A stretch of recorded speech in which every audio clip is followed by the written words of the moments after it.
भागवत क्या है पहले ये समझा जाता है। भागवत ऐसे नहीं कि 7 दिन के लिए कथा करा ली, उत्सव मना लिया और काम हो गया। उसका उद्देश्य होता है भागवत में ऐसी क्या चीज है जिसका हमारे जीवन से संबंध है। कोई भी कथा, कोई भी प्रवचन जिसका संबंध अपने जीवन से न हो तो कथा तो त्रेता में हो गई, द्वापर में हो गई, सतयुग में हो गई। उसका इस समय हमारे जीवन के साथ क्या लाभ है और क्या फायदा है।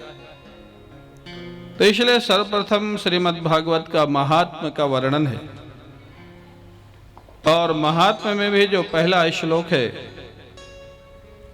तो भगवान श्री कृष्ण की वंदना और भगवान कृष्ण का स्वरूप। तो एक श्लोक करके ही समय के सत्र को विराम देंगे। और वो बड़ा महत्वपूर्ण श्लोक है भागवत में प्रवेश के लिए महात्मा का। सच्चिदानंद रूपाय विश्वोत्पत्त्यादि हेतवे तापत्रय विनाशाय श्रीकृष्णाय वयं नमः। वयं श्रीकृष्णाय नमः। हम सभी लोग भगवान श्री कृष्ण को प्रणाम करते हैं। प्रणाम का अर्थ होता है समर्पण। आप जहां भी रोज प्रणाम करते हैं भगवान को या संतों को या माता पिता को, प्रणाम का अर्थ होता है समर्पण। माने सिर झुका दिया, माने अपने ईगो का समर्पण, अहंकार का समर्पण। और हाथ जोड़ लिया माने अपने क्रिया शक्ति का, कर्म का, पुरुषार्थ का समर्पण। तो प्रणाम का अर्थ होता है समर्पण। वो प्रणाम किसके चरणों में करें? महर्षि व्यास कहते हैं कि वो समर्पण भगवान कृष्ण के चरणों में करें। श्री कृष्णाय वयं नमः। हम सभी लोग भगवान कृष्ण के चरणों में प्रणाम करते हैं। प्रश्न खड़ा होता है क्यों भगवान कृष्ण के चरणों में ही क्यों प्रणाम करें, भगवान के चरणों में ही क्यों समर्पण करें? तो उसका जवाब है, हम जो चाहते हैं जान अनजान में वो भगवान कृष्ण का ही स्वरूप है। तो भगवान कृष्ण को ही चाहते हैं। उनका स्वरूप क्या है? सच्चिदानंद रूपाय सतचित आनंद। जितने लोग यहाँ हैं या जितने लोग आएंगे या जितने लोग दुनिया में हैं, कोई कह सकता है कि हमको भगवान नहीं चाहिए, धर्म नहीं चाहिए, ज्ञान नहीं चाहिए। लेकिन कोई ये नहीं कह सकता कि हमको आनंद नहीं चाहिए, हमको शांति नहीं चाहिए, हमको सुख नहीं चाहिए। जो सच्चा आनंद है, जो अनुभव होता हुआ आनंद है, और जिस आनंद में बाहर की पराधीनता नहीं। आप कहेंगे आनंद तो संसार में भी है और दिखाई भी देता है। परिवार में है, संपत्ति में है, प्रतिष्ठा में है, लेकिन वो दिखाई देता है लेकिन मिलता नहीं है।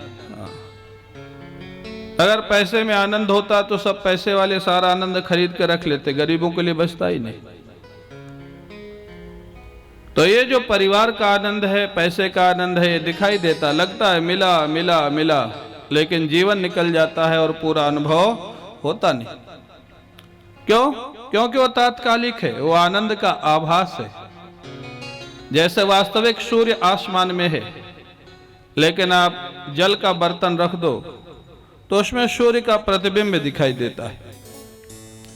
अब अगर वो कोई जल के अंदर दिखाई देने वाला सूर्य से प्रयास करे कि ये उजाला कर दे, ये गर्मी फैला दे, वो तो संभव नहीं है, क्योंकि वास्तविक वो सूर्य नहीं है, लेकिन दिखाई तो देता है। तो इसी प्रकार जो लोग कहते हैं कि शास्त्र में लिखा है, संत लोग कहते हैं भगवान में आनंद है, दुनिया में आनंद नहीं, तो फिर दिखाई क्यों देता है? तो जो चीज दिखाई देती है वो सारी सच होती आवश्यक नहीं है। आकाश नीला दिखाई देता, ब्लू कलर का, लेकिन होता तो नहीं। इस प्रकार से दुनिया में आनंद प्रतीत होता है, दिखाई देता है, लेकिन होता नहीं है। तो वास्तव में जो आनंद स्वरूप है, सच्चा जो आनंद है, अनुभव होता हुआ जो आनंद है, सत्य चित, उसी का नाम श्री कृष्ण है, जो हम चाहते हैं। और आप देखेंगे जो महात्मा है वो लोग भगवान श्री कृष्ण का जप करके, ध्यान करके, कीर्तन करके, कथा करके, हम जब तक बाहर के आनंद पर डिपेंड रहेंगे, ध्यान रखिएगा, किसी व्यक्ति, कोई व्यक्ति मिलेगा तो हम सुखी हो जाएंगे, तो हम व्यक्ति के पराधीन हो गए। वो व्यक्ति मिलेगा तो हम सुखी हो जाएंगे और नहीं मिलेगा तो दुखी हो जाएंगे। आपके सुख का आनंद उस व्यक्ति के पास हो गया, सुख का रिमोट उस व्यक्ति के पास, और जब चाहे मिले, जब चाहे नहीं मिले। जब वो मिलेगा आप सुखी होंगे, नहीं मिलेगा दुखी हो जाएंगे, तो आपका आनंद आपके पास रहा ही नहीं। आपने अपने सुख का आनंद दूसरे व्यक्ति को दे दिया। तो इसलिए बाहर का जितना रसाभास है, सुखाभास है, आनंदाभास है, वो व्यक्ति से मिलने वाला हो या पैसे से मिलने वाला हो या प्रतिष्ठा से मिलने वाला हो, वो पराधीन है, दूसरे पर डिपेंड है। वो जब चाहे देवे, जब चाहे न देवे। और भगवान कृष्ण का आनंद जो वास्तव में हम चाहते हैं, हम कैसा आनंद चाहते हैं? जो हमेशा रहे ऐसा चाहते हैं कि कभी कभी रहे ऐसा चाहते हैं? कैसा चाहते हैं भाई? जो हमेशा रहे, कभी रहे कभी न रहे ऐसा आनंद कोई नहीं चाहता, लेकिन कभी रहे कभी न रहे यही आनंद दुनिया में होता है। और जो हमेशा रहे वो आनंद भगवान का आनंद होता है, दुनिया में वो आनंद नहीं होता है। वो केवल श्री कृष्ण का आनंद। आप माला लेके बैठ जाएं, ग्रंथ लेकर के बैठ जाएं, मस्ती में जपने लग जाएं, श्री कृष्ण गोविंद हरे मुरारे, हे नाथ नारायण वासुदेव।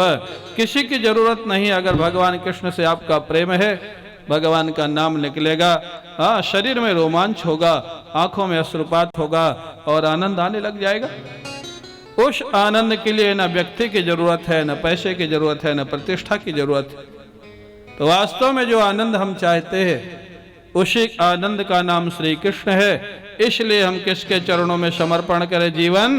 भगवान कृष्ण के चरणों में। श्री कृष्णाय वयम नुमः।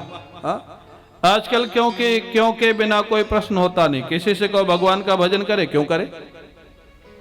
माने उसको बताना पड़ेगा कि क्यों करे। हमारे गुरु जी कहते थे कि जान अनजान में सब चाहते तो श्री कृष्ण को ही।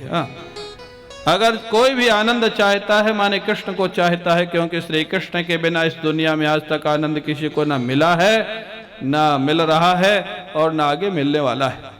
तो सच्चिदानंद रूपाय। और भगवान कृष्ण का वैभव क्या है, शक्ति क्या है? विश्वोत्पत्त्यादि हेतवे, सारे संसार की सृष्टि, सारे संसार का पालन और सारे संसार का संहार, जो एक लीला के रूप में करते रहते। थोड़ा सा भूकंप आ जाए, कोई गवर्नमेंट बचा नहीं सकती। थोड़ी सी सुनामी आ जाए, कोई गवर्नमेंट बचा नहीं सकती। ये भगवान का तो थोड़ा थोड़ा सा काम है। हम लोग व्यवस्था बहुत अच्छी की है, मनु भाई ने व्यवस्था बहुत अच्छी किया है, लेकिन भगवान की व्यवस्था के सामने बहुत छोटी व्यवस्था है। भगवान जो व्यवस्था कर रहे हैं सारे संसार में, सूर्योदय समय से होता है, समुद्र अपनी सीमा नहीं छोड़ता है, चंद्रमा समय से निकलते हैं, सूर्य भगवान समय से निकलते हैं। ये वायु देवता कभी छुट्टी नहीं लेते। वायु देवता मेडिकल लगा दे तो क्या होगा बताओ? किसी में ताकत है कि कोई जीवित रह जाए? नहीं रह सकता है। वो भगवान की सामर्थ्य है। विश्वोत्पत्त्यादि हेतवे, सारे संसार का जो सृष्टि करते हैं, पालन करते हैं, प्रलय करते हैं, वो कौन है? बोले उन्हीं का नाम श्री कृष्ण है। हम लोग शक्ति के उपासक है ना। कोई प्रभावी व्यक्ति होए, कोई मिनिस्टर होए, कोई ऑफिसर होए, उसके पीछे थोड़ा हम लग जाते हैं। क्यों? ये इसके पास पावर है। और मेन पावर जो श्री कृष्ण का है, अगर वो हमारे जीवन में आ जाए, आप जानते हैं जो मिनिस्टर के अंदर पावर है वो भी श्री कृष्ण का है। जो ऑफिसर के अंदर पावर है वो भी श्री कृष्ण का है। जो उद्योगपति के अंदर पावर है वो भी श्री कृष्ण का है। भगवान का पावर अगर हमारे जीवन में आ जाए तो बाकी पावर सब तुम्हारे आगे पीछे घूमने लग जाएंगे। वो भगवान कृष्ण का स्वरूप है। इसलिए भगवान कृष्ण के प्रति समर्पण जीवन में करे। और हम ये कह सकते हैं कि भगवान इतने पावरफुल हैं, भगवान इतने स्वाभाविक आनंद स्वरूप है, तो क्या हमको मिलेंगे? क्या हमको भी वो अपनाएंगे? बोले उनका स्वभाव है तापत्रय विनाशाय। ईमानदारी से जैसे अभी वो गुजराती में परिचय दे रहे थे ना कोई हमारा, और गुजराती समझ में तो सब आ जाती है, बोलने में थोड़ा कठिनाई होती है। और उन्होंने एक सेंटेंस मेरा बताया कि मुख्य चीज क्या है भगवान के रास्ते में? ईमानदारी। हाँ? भगवान के पास आप जैसे हैं वैसे चले जाइए, लेकिन निश्चल होके जाइए। आपके जीवन में गड़बड़ है तो भगवान को निवेदन कर दीजिए। अरे ध्रुव जी को पैसा चाहिए था, राज्य चाहिए था, भगवान की आराधना किया, राज्य मिला। द्रौपदी को समस्या थी, चीरहरण हो रहा था, भगवान को पुकारा, भगवान ने रक्षा की। गजेंद्र ने पुकारा, भगवान ने गजेंद्र की रक्षा की। तो अगर दुनिया में भी कुछ चाहिए तो भी भगवान को पुकारो। भगवान द्रौपदी के यहाँ आ गए, भगवान गजेंद्र के यहाँ गए। अरे इतना ही नहीं, भगवान सुदामा को अपने हृदय से लगा करके मिलते, भगवान सुदामा को अपने पलंग पर बैठाते और उनके चरण प्रक्षालन करते हैं। तो आज सुदामा से ज्यादा कोई भौतिक दृष्टि से गरीब तो नहीं हो सकता है। तो अगर भगवान कृष्ण सुदामा को अपना सकते हैं, भगवान राम शबरी को अपना सकते हैं, भगवान राम जटायु को अपना सकते हैं, कोल भीलो को अपना सकते हैं, निषाद राज को अपना सकते हैं, तो हमको आपको जरूर अपना सकते हैं। लेकिन एक ही शर्त है भगवान के रास्ते में, पहली शर्त है ईमानदारी। कपट रहित निश्चल जीवन होए, तो तापत्रय विनाशाय, भगवान जीवन का संताप दूर कर देते हैं और अपने चरणों में लगा लेते हैं। ऐसे भगवान कृष्ण के चरणों में हम सभी लोग प्रणाम करते हैं, जीवन समर्पित करते हैं। बोलिए वृंदावन बिहारी लाल की जय। जय जय श्री राधे।